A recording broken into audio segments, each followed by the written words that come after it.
Welcome to the Conversations That Matter podcast. I am John Harris, and we have a special episode today, a panel discussion on the recent mini documentary on First Baptist Naples. There was a situation that happened there a little over a year ago now that's kind of continued, and Enemies Within the Church did a great job. The link is in the info section if you want to check that out.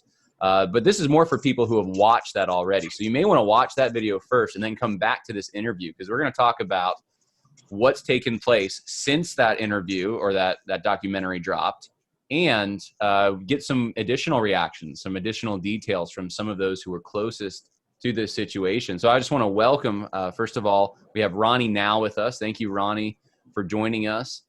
And Judd Saul as well, who directed this mini documentary. And we're supposed to have another person from the church who formerly was at First Baptist Naples, who's going to come on. And if Mike is able to make it, we will introduce him as well. But I want to start, Judd, with you. And as I ask you the question, if you can first kind of tell me just a little bit about the project, who you are, what you do.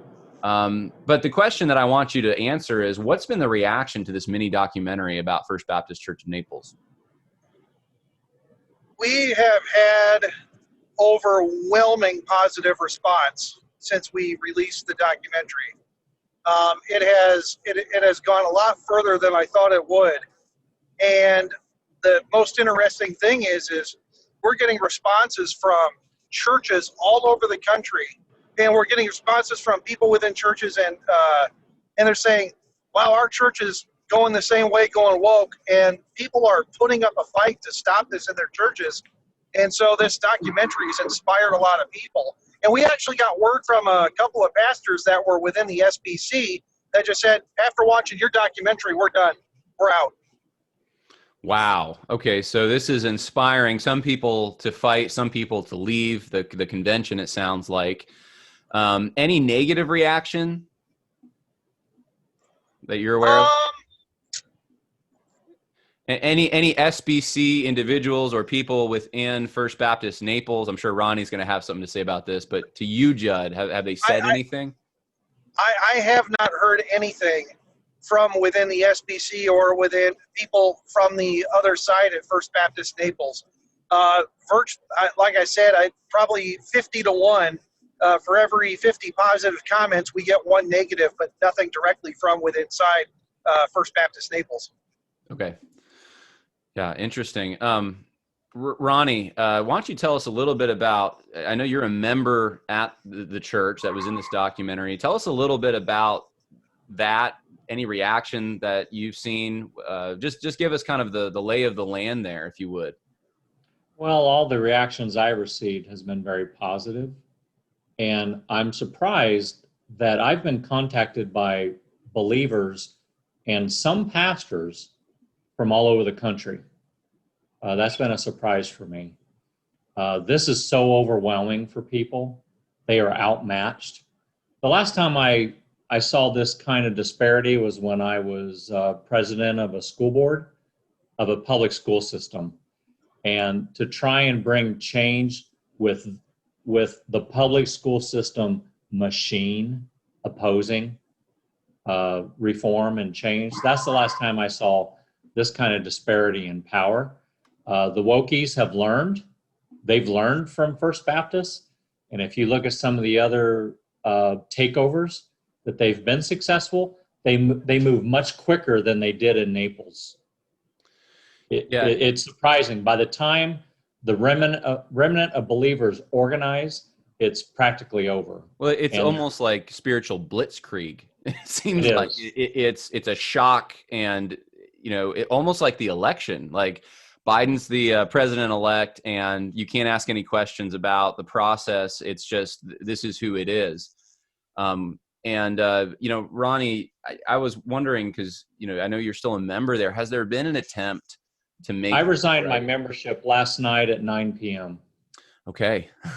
So you're not a member anymore. Was there something that accompanied that and a reason? Yeah. The pastors and the leadership, they've had 10 months to enact the changes and reforms that myself and two other believers recommended. They adopted 3 of the 4, but they've misused those recommendations.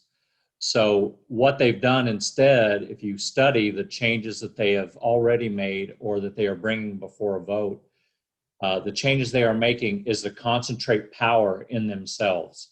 And as biblical Christians, we believe in diffused power and divided authority, because we understand that our nature is fallen, and that in this age, John, we never receive complete sanctification. My nature will always be fallen or sinful, always.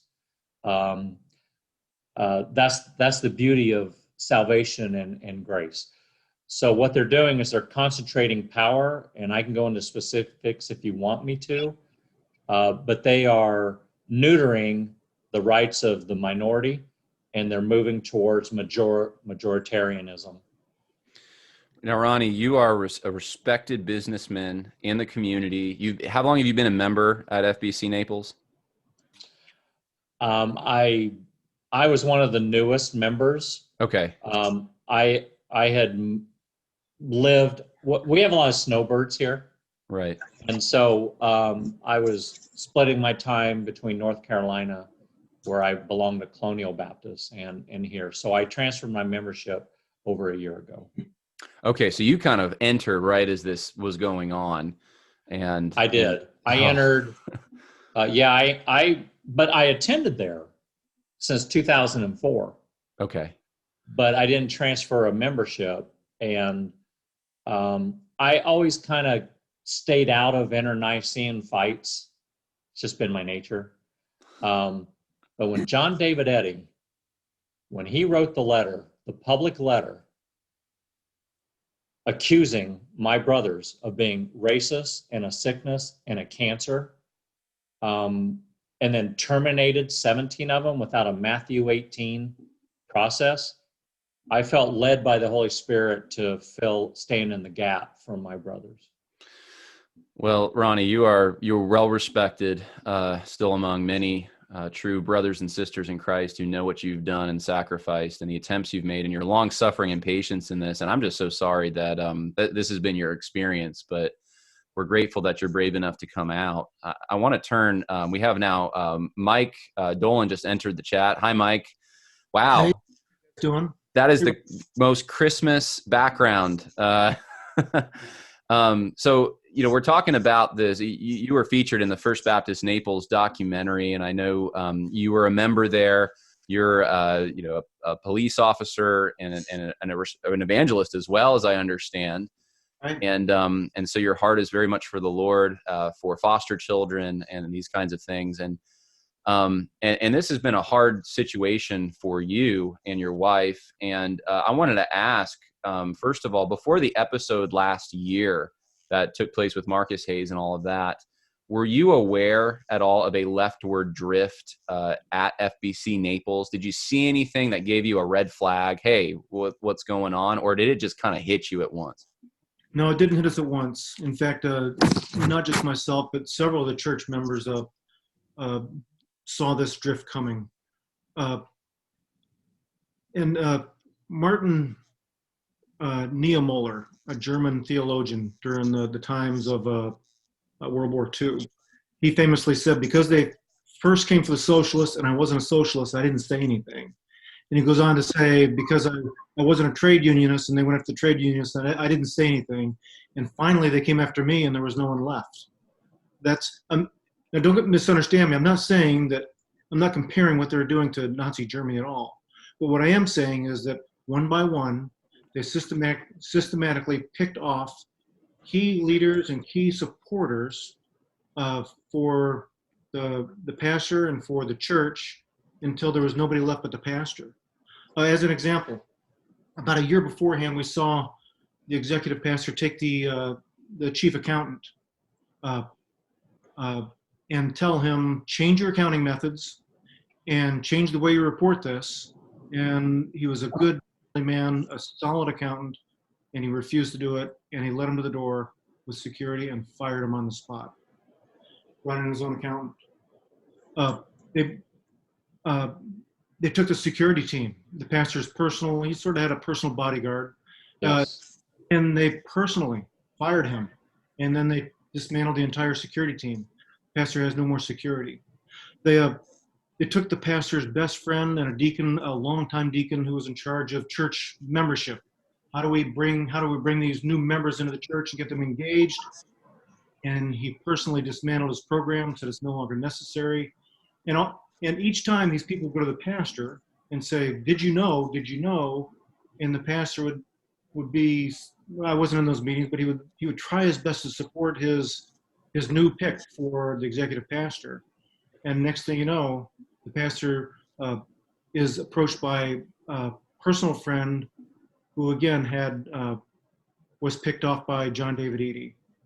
John David Eady said, "We're going to wind down Operation Christmas Child." Mm-hmm. And he talked about winding down doing church weddings. And I said, "No, not on my watch. We're not going to do that on my watch." And she went to the pastor, and the pastor said, "At this point, I agree with you, but I have no one to support me." So over time, over a period of time, everybody saw this coming, and he no longer had the support. So didn't happen overnight. This happened over time, and people saw it, and we just couldn't stop it. So what it sounds like is that within the leadership who was already there, they were consolidating over a period of years and months. And then, and when it came time to try to get Marcus Hayes in there, it was the blitzkrieg. It was like, shove this person in as soon as possible. But leading up to that, there were signs, there were things that others who hear this story can take note of, if it's happening, in their church. I wanted to ask you too, Mike, there were many who did not want to come on camera. I was down there. I remember talking to some of those who had stories, who were crying, who just, they couldn't go on camera. I know there were people, and many don't realize this, there were calls being made even the day that Judd was filming. Hey, don't talk to those guys, a lot of interference being run. So you were brave, and many were brave to come on camera anyway. But I want to ask, because I think it all comes down to this, being called a racist is such a damaging thing. When it's not true, especially. How has this experience impacted your lives and the lives of others who are called that from First Baptist Naples? Oh, can you imagine in the days of colonial days, the woman who commits adultery, she has to wear the scarlet letter, right? Everywhere she goes, she wears that scarlet letter, and people will thrust their finger and call you an adulterer. It's kind of the same way now. People didn't want to come on camera because they didn't want to say, "You're a racist," or "You're associated with a racist." When you label someone with that big R word, people they jump to that preconceived notion that there must be something true about that. But I can assure you, on our end, this had nothing to do with race. It has impacted us. I find it ironic that tomorrow, the entire sheriff's office, we're being called to go to First Baptist Church of Naples to take implicit bias training. Of all places, they're going to send us to the church. You're kidding. To 2 million people in Southwest Florida saying, "We have a racist problem in our church, and we're going to deal with it." And now they're going to host implicit bias training. So it does impact us. It has impacted my family personally. We are constantly called to defend ourselves, because there's an assumption that there must be something, even something small, true there. As an example, if you don't mind, yes, I have a longtime friend that I sat at a Bible and Life group every Wednesday with men's group, and I liked him. No, I loved him. A wonderful Vietnam vet and a deacon in the church. And when all this racist name was being thrown about, he came to me as my brand new daughter. She's 10 years old. We just adopted her. She's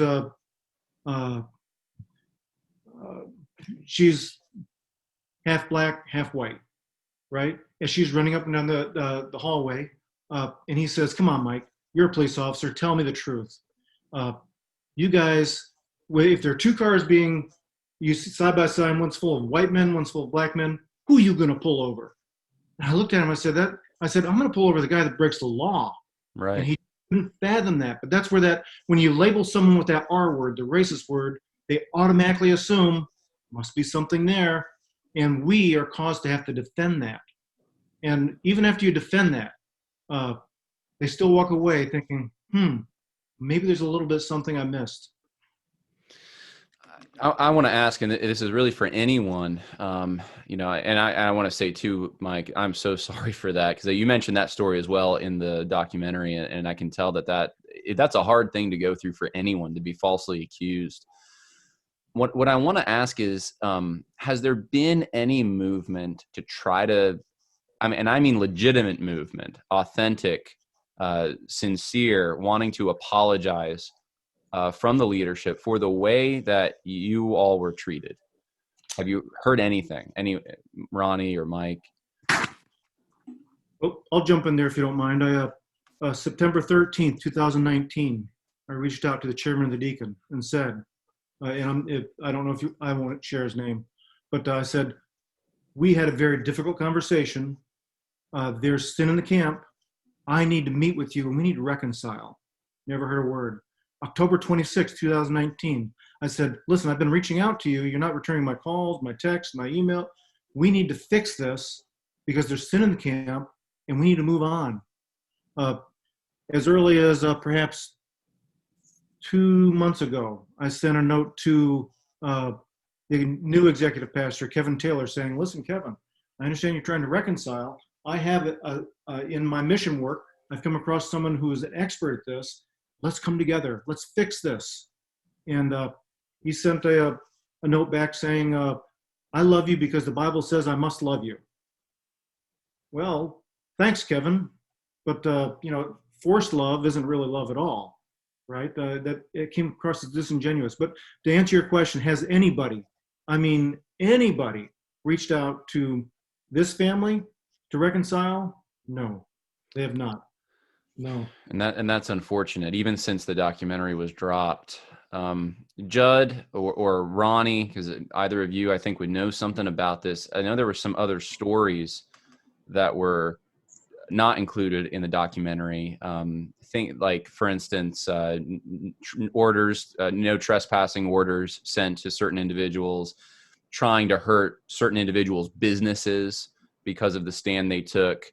And my assumption is some of these things were not included just because those people weren't willing to come on camera. Are there other things that maybe should be mentioned about this story that just, when you hear them, you think, oh my goodness, like that's, the story's bad enough as it is, but it makes it even worse in a sense, or more concerning? I'll let Ronnie take that one. Okay. Ronnie, were there things that were left on the cutting room floor that people ought to know about? Yeah, sure. I mean, there was a lot of fear mongering. There was a lot of finger pointing. People were afraid. People were afraid for their business. People were afraid to come on camera. People were afraid for their children because their children attend the First Baptist Academy. The fake, I think they were, Mike can answer this question. I think they were fake restraining orders. I don't think they went through a judge. Did they, Mike? No, they didn't go through a judge, but they did tell people, don't come here to worship. If you have children on campus, stay in your lane, attend their event, but do not associate or commingle or come to the worship side. And they sent out they hired Florida's most expensive and reputable law firm to send out notices to members that were disciplined. And the group of attorneys basically said, we want you to know we are investigating this and you must cease and desist, or else we will take the next step forward and do the legal process, file a lawsuit, restraining orders, etc. So, yeah. To my knowledge, to this day, they will not release the membership list to members, which is in violation of their tax-exempt status under Florida law. So we cannot communicate with each other. We're not allowed to have that list. Okay. So there was a lot that happened, John, after December 1st. Three of, including myself, three of us were requested to be emissaries and speak to the pastors. And we had many closed door meetings with the pastors. We were very, very close to having a meeting with the pastoral staff and Pastor Wicker. I would say within 48 hours.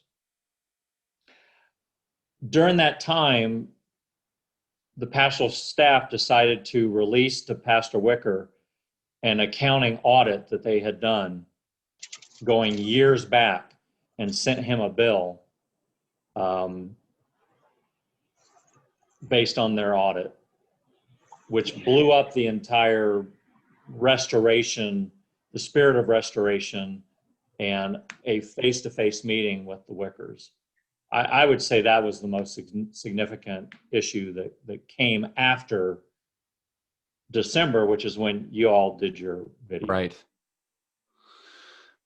So, If I'm Judd, not mistaken, go ahead, Mike. during those meetings, as you were trying to establish some sort of a reconciliation process, specifically our names were brought up, the Dolans. Yeah. Yes. And the pastors were famously saying at first, well, we didn't discipline the Dolans, they quit. And well, that's true, we did quit. We resigned, I respectfully resigned our membership. I did it by email. And they received it. We know for a fact they received it. And then they changed when you challenge them on that, because we have a letter from Kevin Taylor saying, you've been disciplined and I'm no longer shepherd of your souls. Go find somebody new, something to that effect. Then they changed their strategy from, well, our letters crossed in the mail. We sent them a letter as they were sending us a letter. Therefore, it was an honest error. Well, that's a lie. If they said that, they lied once again, because during the discipline meeting, we had two attorneys stand up in the meeting and say, John David Eady, you need to know that the Dolans have already resigned. I've got it right here. And if you move forward with disciplining non-members, you have put this church and every person here taking this vote in a terrible, libelous position. Mm-hmm. And John David Eady basically said, I'll handle that. You just vote. So even as Ronnie and the team are trying to reconcile, they're hanging on to that lie. That is correct. Can't give it up. Judd, I wanted to ask you something, because I know the purpose of us doing this isn't just to beat up on the way that this process was handled, but it's to expose and it's to try to sound the alarm for other churches that you don't want this happening. And so often it seems like, in this case is a classic example, corruption is associated with the social justice stuff, because we haven't even talked about the social justice stuff, even though that was kind of the thing that caused all these members to be called racist and so forth. How often do you see that, Judd? Is that just me who's noticing that? Does the corruption and the social justice stuff go together? And if so, what advice do you have for other churches when they start seeing some of the things that happen at First Baptist Naples? What should they do? Well, first and foremost, social justice and corruption go hand in hand, because social justice is not of the Bible, it's not of the scriptures, and it's a socialist mindset mentality. In order for them to achieve this objective, they have to manipulate, lie, and change the rules from within to take over a church. Now, the first thing churches need to do is, first, don't hire a woke pastor. These guys will sign every statement of faith and agree with your with your church say he agrees with your church bylaws and church vision, and as soon as he gets in, he's going to start the process to undo everything this church was trying to do. So what people need to do, if you already hired a wokey, that's what we're calling them. Thanks, Ronnie. We call them wokies. You're welcome. If you hire a wokey, the first thing you need to do is you need to get into your bylaws and memorize them and start enacting change and committees now. And if you want to avoid mission drift, you should probably look at your bylaws and change them and make them foolproof before these situations arise. But if you're already starting to see this happen in your church, you got to get right into your bylaws and start the process now to undo what these wokies are going to do to your church. Which is the and John, I would add that if you have an elder board, do not let the elder board be dissolved. If you don't have an elder board, you need to change the Constitution and add an elder board. That's the firewall. That's the firewall between the remnant of believers and the woke takeover of your church. And that's the point at which we began to lose control of our church. As soon as the elders went to being a committee-led church, they disposed of the old committee members, brought in the brand new committee members supported by John Eady, and the pastor lost complete control. So John, I hope this isn't boring and you're not losing viewers. No. But, for example, here's what the wokies will do. If your Constitution says that the lay people may recommend nominees for committees, they will not allow you to nominate people for the committees. It has to say shall. Lay people shall nominate. So any wiggle room in your Constitution, they will take advantage of that. Winding down here, and those are great things, great advice, guys. I appreciate that. Winding down, Judd, since we only have a little over a minute, where can people go if they have a story, they want to contact you, they need advice, enemies within the church, come to our church or our organization, what should they do? Well, they can come to our website. They can send us information. We can't cover every story. I mean, people have to realize this isn't just your little church problem. This is happening all over America. Yeah. And we're just a small team that is trying to raise the alarm about what's happening on more of a bigger scale. But your stories need to get out there. We have a social media group, Enemies Within the Church launch team on Facebook. Come out there, network with us. If you want to continue to support the work we're doing by raising the alarm on these issues, please visit www.enemieswithinthechurch.com. Support us. Well, thank you, Judd and Ronnie and Mike as well for your bravery, your advice, and it is well appreciated, and this is helping a lot of people. I've even gotten some of those emails as well. It's inspiring folks. So God bless you guys. Have a Merry Christmas.